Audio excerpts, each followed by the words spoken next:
Hello everyone, I am Alfian and today we are going to solve the LeetCode challenge on the challenge number 101 called the Symmetric tree. And for this particular challenge is supposed to be a mirror tree instead of the symmetric tree because we are determining the values of the branches instead of the tree node if they are imbalanced or not, just by looking at the count of the nodes or the subtrees.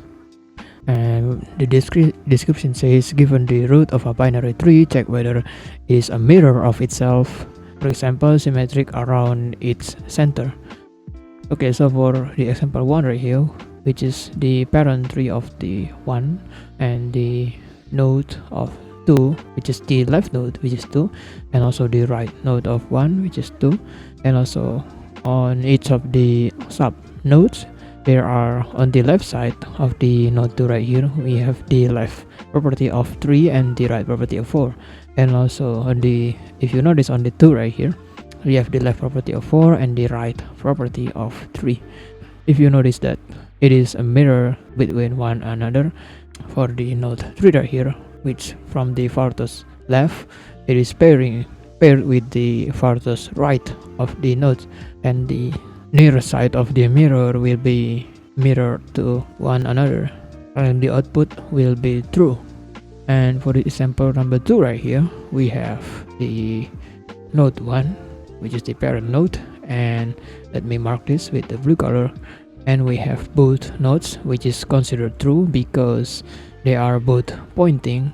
On the left side is pointing to the node 2, and also the right side, which is the mirror itself of the 2, and they are returning the same value, so it is returning, they are both considered true. But for this one, on the left side of the subtree of the right node, which is from the node 1 right here, and the subtree is on the right property and on the left property again, it is null. But on this part, on this right side of the left subtree, which is 3, since 3 is not equals to null and there is non-existent node inside of this part, comparing with the left of the subtree, I mean on the right left of the subtree and the left side on the right side of the subtree, so they are false. And then it will return back to the top because we are going to use the recursion technique, which iterating from the bottom to the up. If it is already false, if either of them or the subnodes or the branches has a false value, then the rest of the tree will be returning false. So that is why we are using the AND operator or the double ampersands operator to purify. If they are all true, then it will return true. If one of them, either of them is already false, then the rest of it will return false. So that is the neat thing of using the recursive call. And also the same thing on the left side of the left subtree, we have the value of null, and then the right side, comparing on the right side, which is the right side has the value of 3, but then it is on the left side of the left subtree it is null. Then since they are both are not the same, then it will return false instead. Okay, for the follow-up question, can we solve it both recursively and iteratively? So we need to solve this recursively and iteratively, and we are using the TypeScript as our language. If you want to use something else other than TypeScript, then go ahead, I encourage you to do so.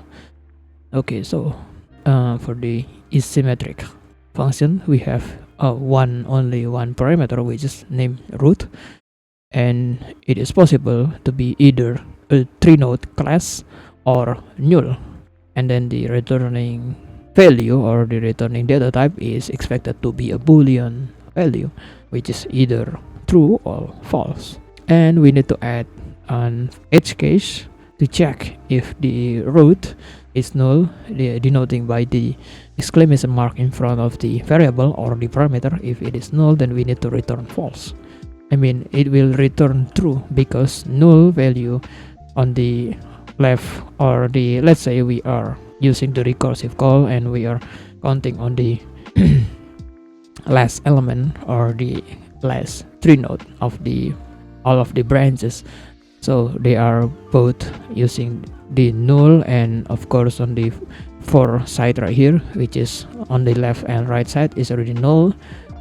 Then we need to return true because they are both null. Then we don't have to return false at all, because null is still considered true only if the mirror part of if they are none at all, then it will return true regardless, except if one of them is true and the mirror part is false, so it will return false to the top.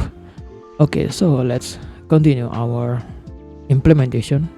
For the next one, we need to declare a helper function. We need to declare a helper function called the let me return first, return the is mirror to check if they are both mirror, is mirror, and checking the root dot left, and then takes two parameters using the root dot right. And this part of the is mirror function, we will use this that takes two parameters, which is the checking both left and right and compare them in mirror state. So to check if they are both null, or if one of them is not null, or one of them has different value, so we will return false respectively. Okay, so let's declare the function called the is mirror. Remember, we are using the recursive call. Then we need to iterate this from the bottom of the code and go up by calling the function itself, but in this case we are calling the helper function instead of the parent function, which is the is symmetric, and we are using the is mirror to determine if it is mirror or not by the first parameter, which is the left, and the left parameter has the either tree node or null. It is possible to be tree node and null. And the second parameter, which is the right part, and the same thing, you guess it, tree node or null. And you guess it, the expected output is supposed to be boolean, and we need to declare the function. The first one, we need to declare if check if they are both null, using the left, using the denoting by the exclamation mark in front of the parameter. If left is null and the right side is also null, then we need to return true, like I stated earlier, from the subtree of the tree and the subtree of the node 4, which is the end part of the branches. And for the next one, we need to check if, since it is already being handled by the end check, we need to check if again, if one of them, if either left or right is null, we need to return false. Why? Is because, let's say we have the example 2 right here. We have, as we know, that we need to compare the right side of the left subtree with the left side of the right subtree, which is on the node 2 right here, and also the node 2 right here. Since 3 is existing and the on the right side has the null value, then we need to return false instead, and it is considered not a mirror unless if this right side of the left subtree has the value of 3, and also the same thing also happens in the left side of the right subtree of 2.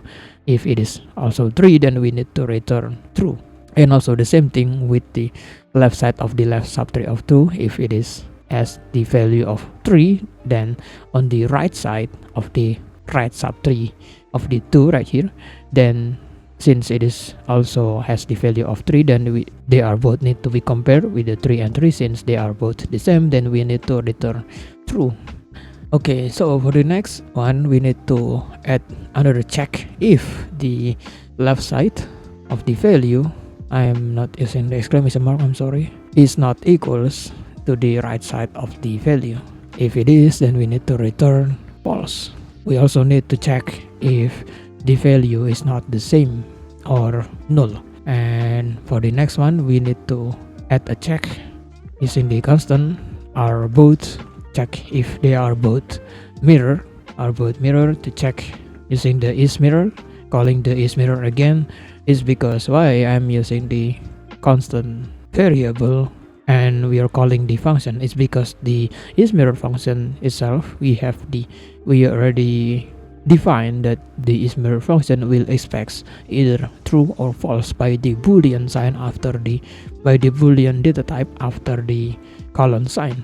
So we can utilize this using the recursive call of the calling the function itself inside the function, and we need to call isMirror and checking if on the left side of the left subtree using the left, since we have the left not the property but the parameter, if the left parameter of the left property of the left parameter using left.left is the same as the right.right, right, and we need to compare both. If checking if they are null, then we need to return true. If either of them is null, then we need to return false, or if either of them has different value between them, then we also need to return false. And then we need to recursively or iteratively checking at the same time, checking if they are both mirrored or not, and using the double ampersand signs to denoting if they are both true or false. If one of them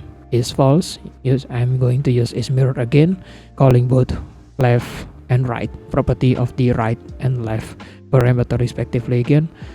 Since this one is expecting to be returning true or false, then if one of them of the isMirror function is returning false, then the whole value of the are both mirrored will return false, unless if they are both true, then the are both mirrored variable will return true. And also the same thing, if they are both false of the isMirror false, and then the second isMirror false, because using the double ampersand sign, if they are both false, then it will also return false. So that is the neat thing of using the double ampersand operator or the AND operator. And we need to compare, since we already declaring the left property of the left parameter using the right property of the right parameter, then we also need to compare, you guess it, using the right property of the left parameter with the left property of the right parameter using the left.right and comma with takes the second parameter, which is the right.left. Okay, you might get confused because of the statement, because of the parameter that states left and that takes the left property again of the subtree, left and then right with the left and right. So it's basically is comparing the mirror part of the subtrees.